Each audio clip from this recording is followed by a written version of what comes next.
நம்முடைய வாழ்க்கையை பாருங்க. பிள்ளைக்கு திருமணம் எப்ப திருமணமா? ஒரு மாசத்துக்கு பிறகு திருமணம். ஒரு மாசத்துக்கு முன்னாடி இருந்தே தயார் நிலை. அந்த மாசம் முழுக்க தூக்கமும் இல்ல, தொழிலுக்கும் போறல, ஒரு வேலையும் இல்லை. இதான் வேலை. அப்ப எங்களுடைய வாழ்க்கையை பாருங்க, நிம்மதி என்கிறது இல்லாம போகுது.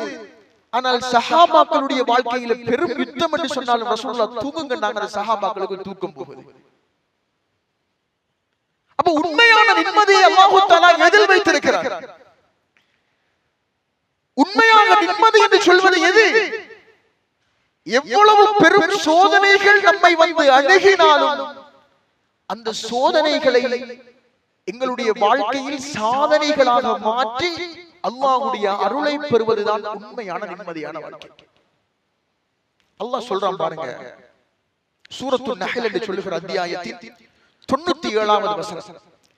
மன் அமில சாலிஹன் மின் ذكرٍ أو أنثى وهو مؤمن,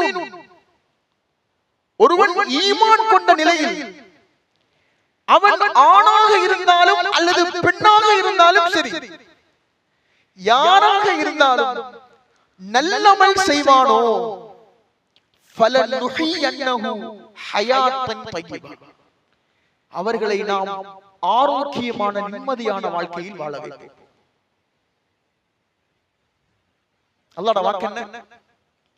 ஈமான் கொண்ட நிலைமையில அது ஆணாக இருந்தாலும் சரி பெண்ணாக இருந்தாலும் சரி, முதலாவது நிபந்தனை ஈமானோட இருந்து கொண்டு நல்ல அமல்களை ஒரு மனிதன் செய்வானாக இருந்தால் அவனுடைய வாழ்க்கையில் அவன் நிம்மதியாக வாழ்வான். அப்ப நிம்மதிக்கு மிக பிரதானமான ஒன்று என்ன தெரியுமா?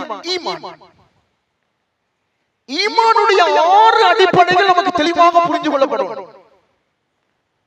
அல்லாஹ்வை நம்புதல், ஆமன்து பில்லாஹி வ மலாயிகத்திஹி வ குதுபிஹி, மலக்குமார்களை, வேதங்களை, வ ருசுலிஹி, ரசூல்மார்களை,